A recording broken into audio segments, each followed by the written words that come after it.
Oh, this is a very, very busy Westminster Bridge, isn't it? Houses of Parliament are over there, and that's going upstream, and looking downstream there's Hungerford Bridge with Charing Cross Station at the north end and goes over to Waterloo at the south end. Right. Good grief, £15 steak and chips. And days when it was a London County Council, when you had rabid Labour councillors banging the floor, that would have been decadence. It would have been pie and mash in those days, at the very best. Over on the North Bank, you've got a variety of offices along Millbank. The most obvious one just there is the Defence Ministry. Ironically, never struck by bombs during the Second World War. Hitler was too busy trying to cripple us economically by bombing the docks and worrying about our means of governing the country. And over there you'd have what used to be New Scotland Yard, or Old Scotland Yard, and you could just see the porticos of Charing Cross Bridge, Charing Cross Station rather, Hungerford Bridge, Charing Cross Station. And we have South Bank Gardens. All this area was used to hold the National Festival of 1951.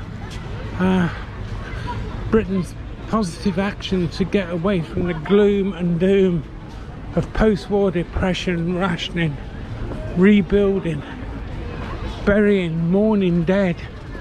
We decided to hold a national festival where exhibits from all over the world could come, and where visitors from all over the world can come and see what is the very, very best of Britain. It used to be South Bank Gardens, now been renamed Jubilee Gardens. Where of course the Royal Festival Hall was, and what a lively place it's all become now. It's a proper fairground even. This used to be of course just a path, the South Bank, where you, none of this of course, none of these sort of amusements and things. It was all fairly low grade. Not depressing. I used to love walking along here. I used to think, you know, prior to 1965, the 20 years after the war, this was always one of the nicest parts of London to walk along. A nice spring morning. I used to, Saturday afternoon, weekends, I'd come and walk here, especially if Chelsea was playing at home, because I'd walk 7 or 8 miles up to Stamford Bridge. Sounds ridiculous now. I walk 7 or 8 miles to Stamford Bridge now. I'd need a few pints when I got there. Polish deli. All these food shops. Street food. Truffle burger. This is just so new. This is amazing. Old maps. An old map seller. Well, he looked quite young. I suppose the maps were older. The duck shed, oh my god. Absolutely amazing place.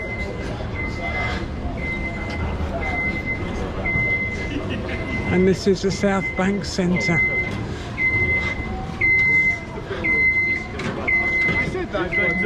I think, and I only think, this used to house the Royal Festival Hall. It's also changed now.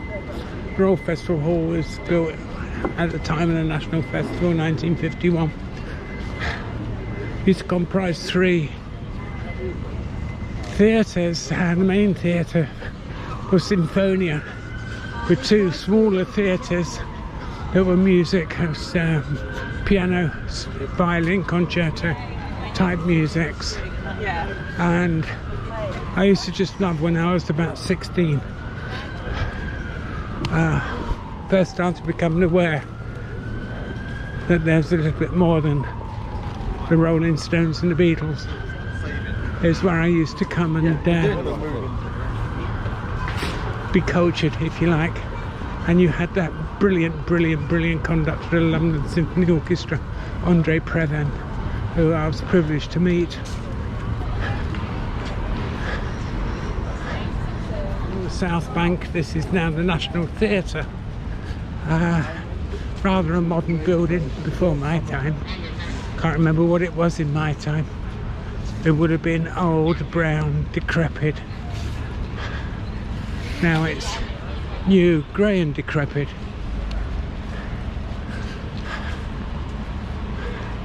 But so vibrant now, this area. And it was in my day. I've got to say, this is one of the places not as crowded as this, not as zingy as this, not as much going on, because we were still escaping the ravages of war.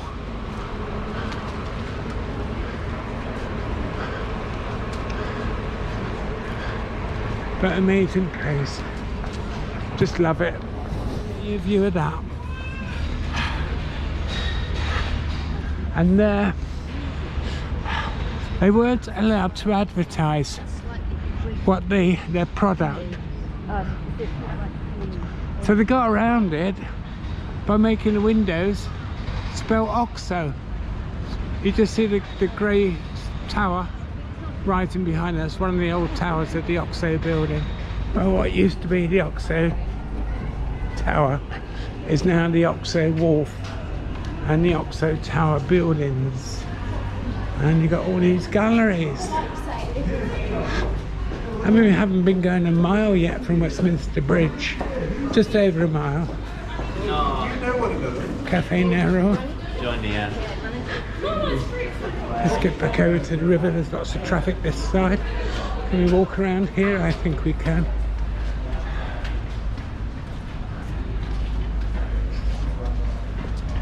I hear the sound of running shoes. That should be me really, but I'm pretending I'm injured. And all these galleries, food, craft, design store, shops, first floor. Amazing. What a rejuvenation of an area that was so run down.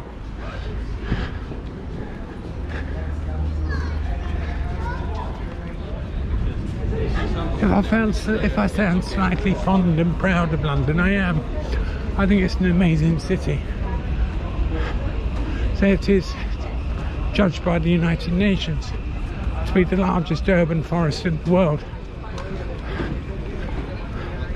which you're probably all sick of hearing me say, but I think that is an absolute credit to this city, that it has as many trees as it has people almost. 8.4 million residents, 8.3 million trees. And here we come to the Millennium Bridge, which achieved notoriety because it set out there's a certain harmonic swaying in the bridge that made it very, very difficult for people to cross without feeling rather sick. And so they had to close it for a little while until such time as struts could be put in and stiffening rods, and the swaying could then be reduced. It used to be Bankside Power Station, another grim building belching coal smoke into the world. It's now the Tate Modern Gallery, and rather a nice bit of revitalisation for an old building, symbol of industry, now no longer needed but put to another use. Strange place to find a taxi. Oh, it's a coffee shop. There we go, how novel.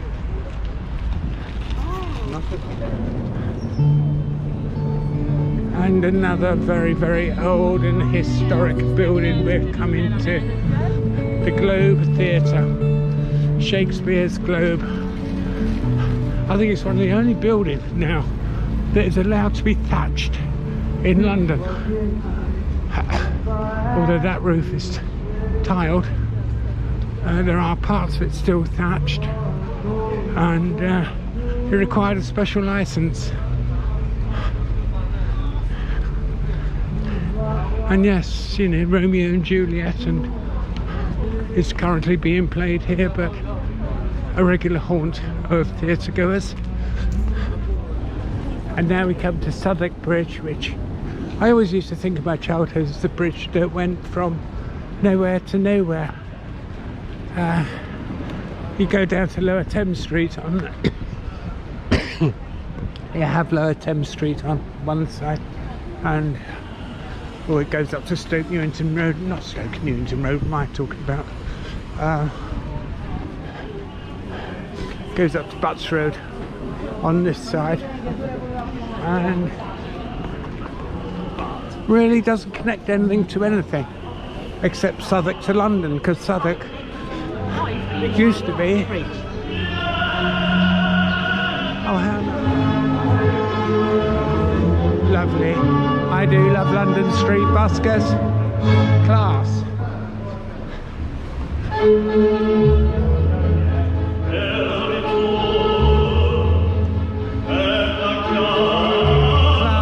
Absolute class.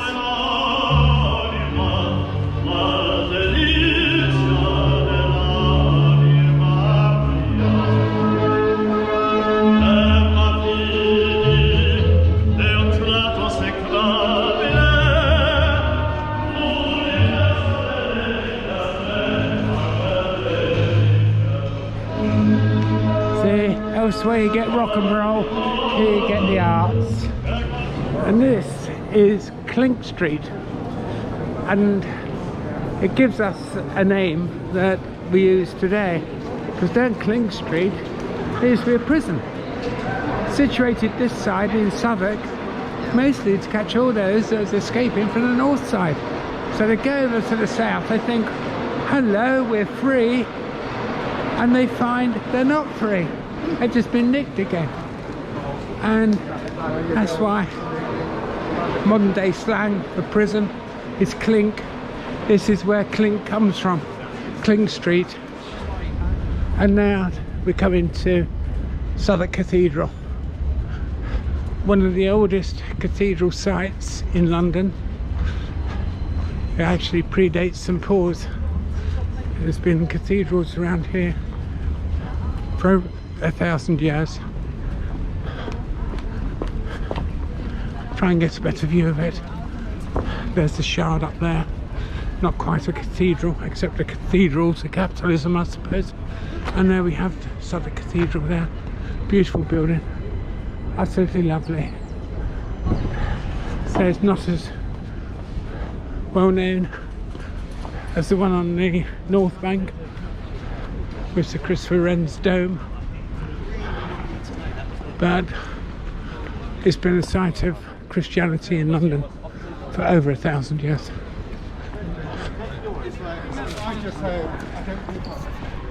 And I'm just going to pop into London Bridge Station because it has something rather needy, which is a loo. Well, a bit of old nostalgia as we go past HMS Belfast. Certainly for me it's a bit of old nostalgia. I was a volunteer with the Imperial War Museum on this ship for 7 years. Absolutely lovely old boat. Took part in the last sea battle, great sea battle for the British fleet, the Battle of the North Cape, and then fired the first shots at the start of D-Day. I was accredited to, mostly because the Daily Telegraph reporters were on board. And in front we got Tower Bridge, of course, which everybody would know. You don't need an introduction to Tower Bridge from me. And old uns like me will remember the day when London was controlled by the London County Council. It's now, of course, the GLC Assembly, Greater London Council Assembly, which is responsible for the welfare of 8.4 million citizens. And for those who don't know that London's a forest, 8.3 million trees. And we're just coming up to Tower Bridge. At Tower Bridge there's a choice.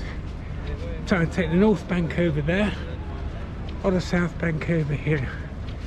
I'm really stuck at the moment.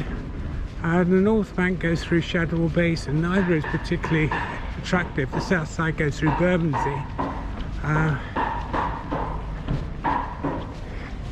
I'll probably take the South side, because the South side runs by Rotherhithe Tunnel, the Brunel Museum, the first tunnel under the Thames built by the Brunel father and son, Mark and Isambard, and probably a little bit more historic. So you got Deptford, where Brunel's SS Great Eastern was launched from, and you got Woolwich Dock, which was where fat old Henry VIII liked to have his.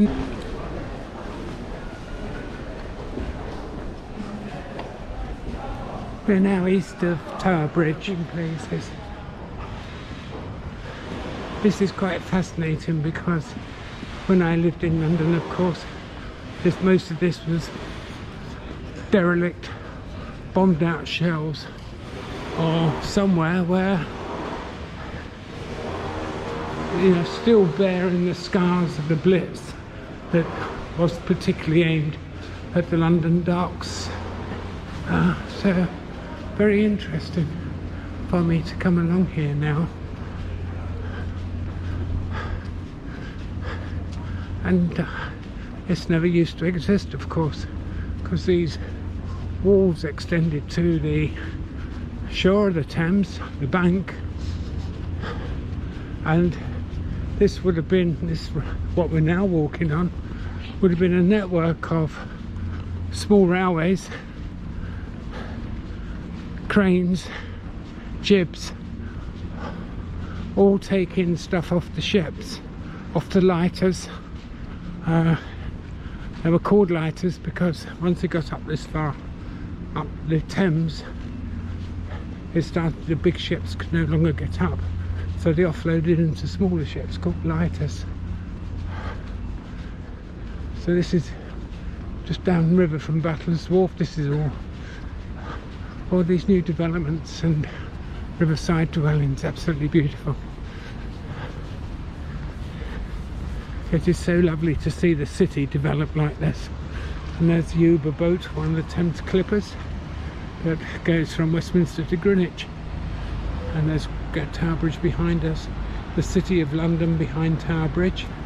Most of the tall buildings covered in mist, but you can certainly make out the Gherkin and the Radio Shack building. When I used to walk along here, about the age of 9 or 10, in fact it was 9 when I had an incident on St Catherine's Dock. So I think we can say, what was that, 10 years after the war, 10, 11 years, this was just a mass of bombed out buildings, run down walls. The docks were coming to the end of the day. The container port at Felixstowe was expanding. Container ships couldn't get up the Thames. It was all dying. And now it's all rejuvenated, of course, because fairly soon over the other side you can just see the buildings there of Canary Wharf, Poplar, all these places that was just run down, ruins really. And look at this now, has breathed new life into a city. For those who wonder how London can possibly be called a forest, we're looking right over to the most densely part of London, which is the City of London, and then just all the way along this embankment you've got trees, trees, trees. Wherever you go, there's just that little haven of trees and green space and open space. I wish they'd put as many signs of the Thames Path as trees, because I've gone a little bit astray twice. Right at the King Edward III Manor House. The Kings, of course, had palaces really all the way down from Windsor, you know, from Windsor, Chertsey, Sion, Hampton Court, of course, Richmond, Kew, Whitehall. Yeah, there's a little sign here. Edward III Manor House. And, you know, wherever they went, they built palaces or manor houses. Of course, we're on our way to Greenwich, which was where Henry VIII was born.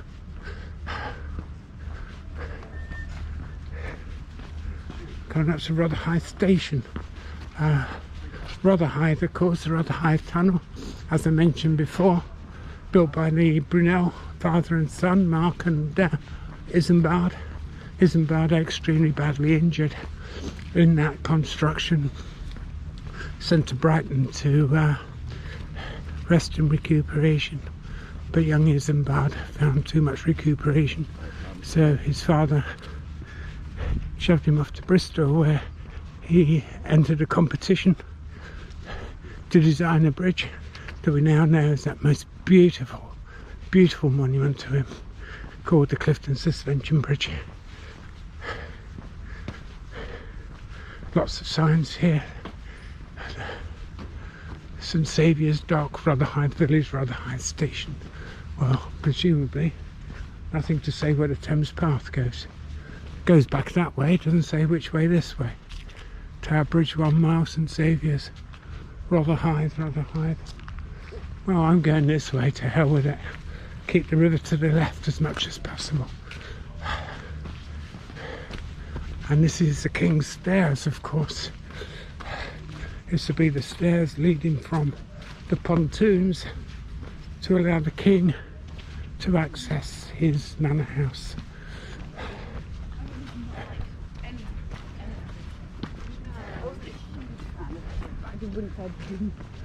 And there's another monarch, in this case Elizabeth. Oh, we've got a sign for the Thames Path. I have to start collecting these, I think. We're just passing a place called St Mary Church, Rotherhithe, and we come to a pub. It's the Mayflower. 1720 or round about that, probably about 100 years before. Yeah, it was 1720 it was built. Previously there was a pub there called the Spread Eagle. One of its most famous clientele, there's a blue plaque up there, I can't read it, was Christopher Jones, who set sail in the Mayflower. Captain Christopher Jones, who set sail in the Mayflower in 1620. So that used to be his boozer, and it's now named after him. We're now around the Rotherhithe Tunnel area. That looks very much like it could have been a pumping station for the tunnel. Oh, that's the Brunel Museum. That is the pumping station that was built to keep the tunnel dry. The tunnel's just a bit further up here, and it's still used today to keep the tunnel dry. The Brunel's built for life. I'm gonna be built for DHL unless I get off the road. Butler's Wharf.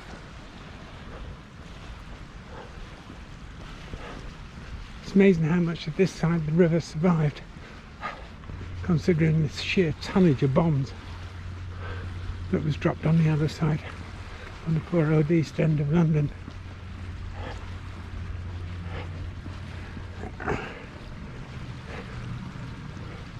Either the East End, the poor zone, houses, well, accommodation. Nobody wanted to live there really because of the stench from the Thames.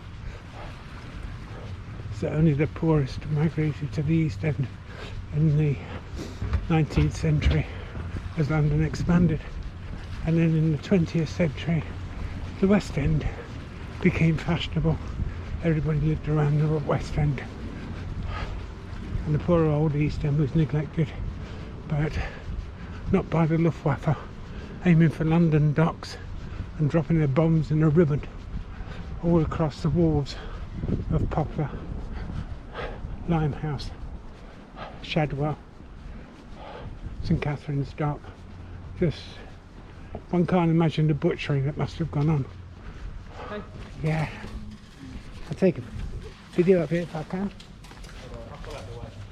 No, you're all right. It's lovely. It's beautiful. Everybody who's watching this, Blacksmiths Arms, do pop in here and have a drink on the way. It is absolutely lovely inside and very typical London welcome. Thank you. Thank you very much. Yes, it's walking down rather High Street. There's Bacon's Gardens there, named after the man Bacon. I must soon be approaching Durand's Wharf.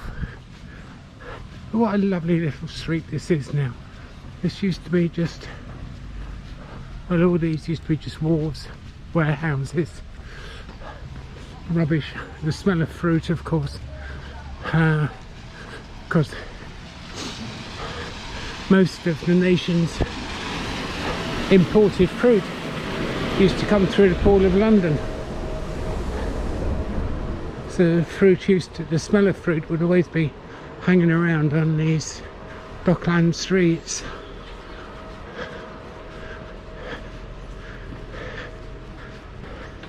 But it's certainly made something nice out of it. If you're going to live in one of the most densely populated cities in the world, this isn't a bad place to live.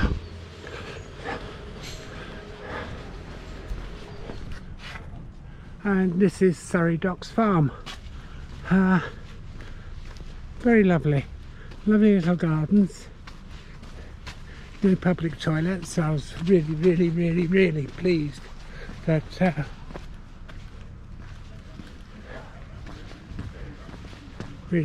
I could man in the blacksmith let me use his loo.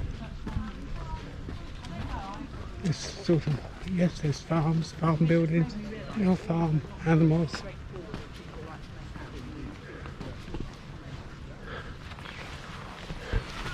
Visitor centre, gardens, plants, some bronze hens.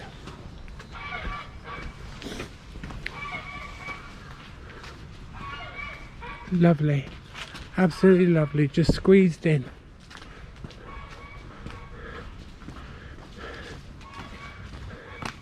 Hello, Mr. Pig. And then we go towards Greenwich. Nice little doggy there.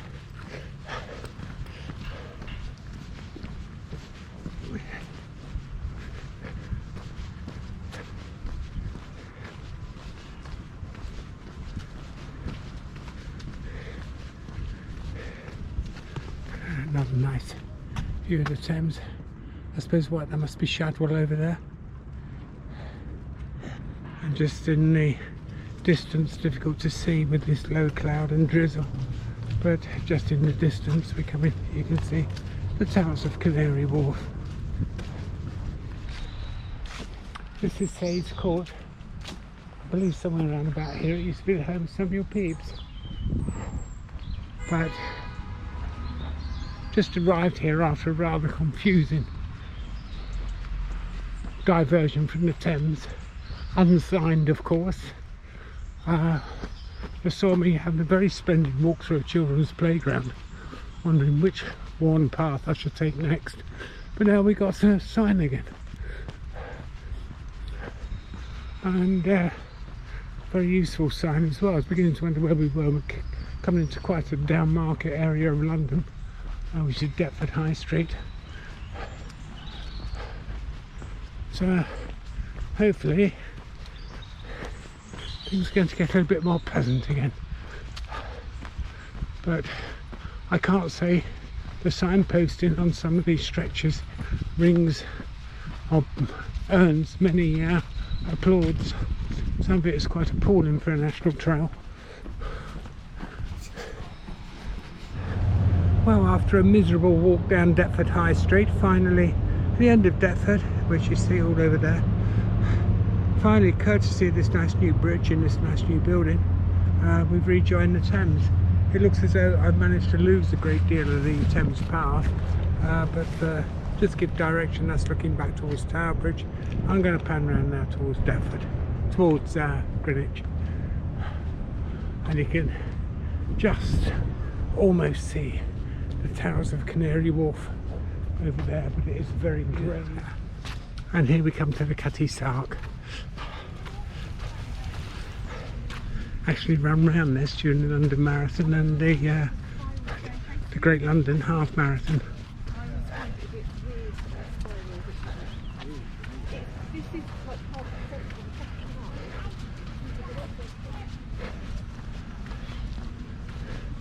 One of the fastest tea clippers of her age, built around about 1860, I do believe, although I'm sure I could use this crib sheet here. Oh, this is the Greenwich foot tunnel, cuts underneath the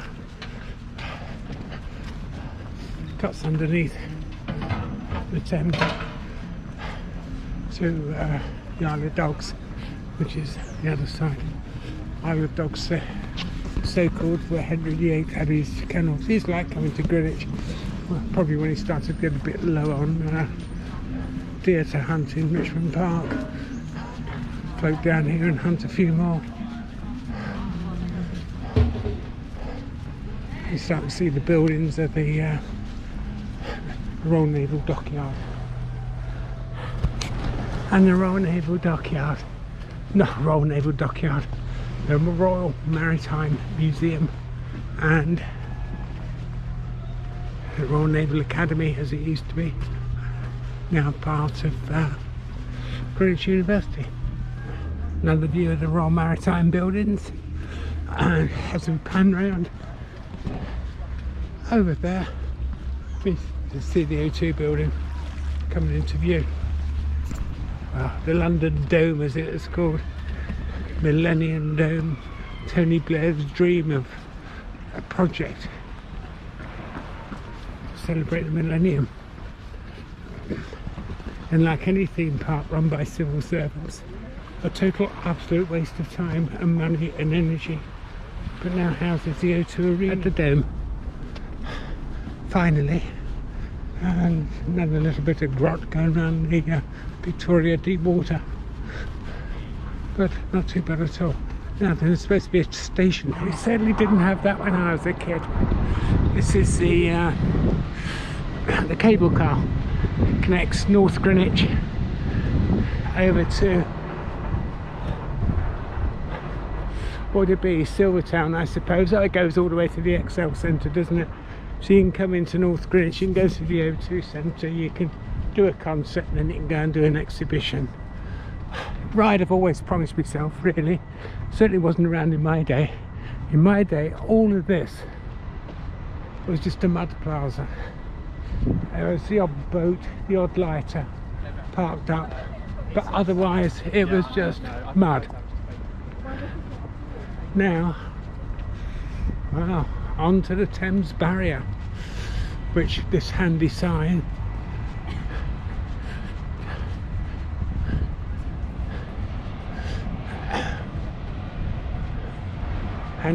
that tells me nothing really. I can't remember. Obviously the Thames Barrier is after my time, but what is not after my time is the need for the Thames Barrier. I remember back in 1958-59 walking along the River Thames, around about, it'd be the Victoria Embankment, and the Thames was actually at full tide, was actually lapping over into the embankment itself. The road was closed because of flooding, and that was without any storm surge, that was just the spring tide.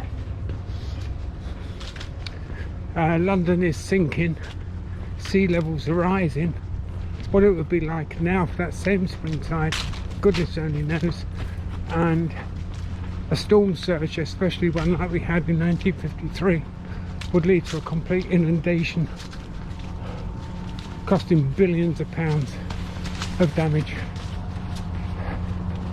So that's why the barrier was built at enormous cost. I think today it'd be about £1.5 billion in today's money. and designed to last until 2050, by which time sea level rise in London sinking would mean that it was obsolete and time for a new barrier.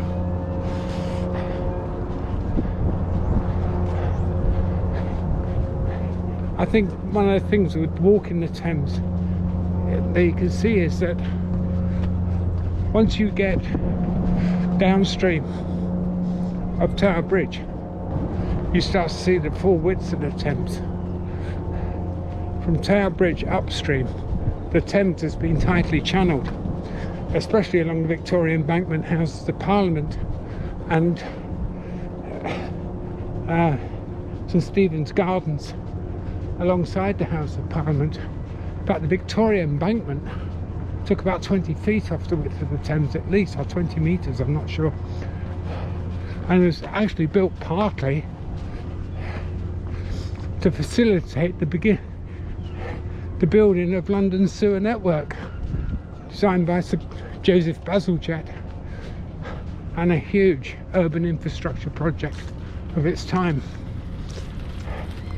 And the London sewer network now passes under what was the Thames, is now reclaimed land, and well, one only knows what happens with reclaimed land when the sea comes in. The reclaimed land is no longer reclaimed. And here we are, journey's end. River Thames, of course, goes on for about 30 more miles. And there is an extension to the Thames Trail, which goes to Erith. But Erith has never been my favourite place, so I won't be going to Erith. And a tunnel under the barrier itself. Well, well, well.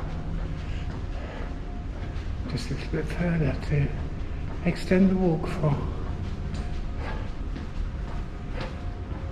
the Riverside Path, the view. Well, fellow traveller who might have walked 180 miles to get here, there are some loos. And now I'm going to walk back to North Greenwich, and I'm going to take that ride that I promised myself. Thames Path, source of the Thames, 180 miles. Well, it depends which guidebook you read, because it could be 180 or 184. Anyway, enough of that tittle-tattle. Here we go. Oh look, there we go, the start. Thames Path National Trail. Well, start for some, finish for me. Filling my bucket. One tick on my bucket list to do the cable car from south to north. And for anyone who's just walked to the Thames Barrier and back, it's well worth the ride, I think. So here we go.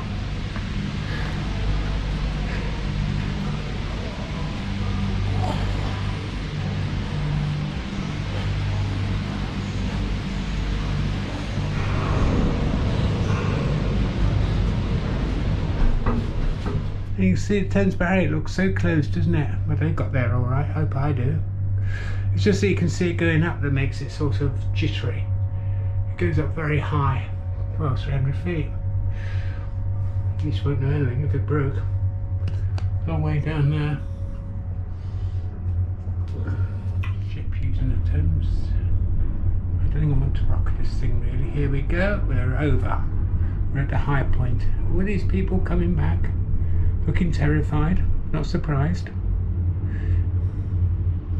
Great view downriver. What we got up? Not a lot, because this is the peninsula, of course. There's the O2. Looking down on the O2.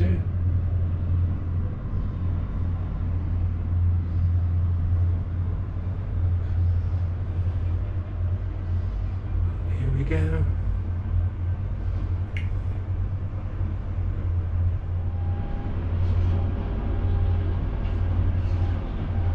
Uncover a different view of Kuala Lumpur, it said on that.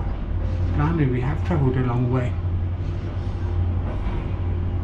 I wonder what this one's got on it.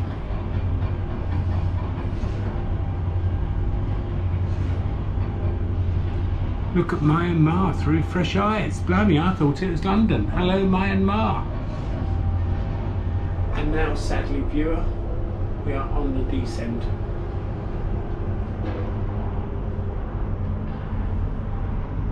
There's that posh boat over there. We're coming down into the station here. And I suppose the XL over there, the DLR. Get the DLR home.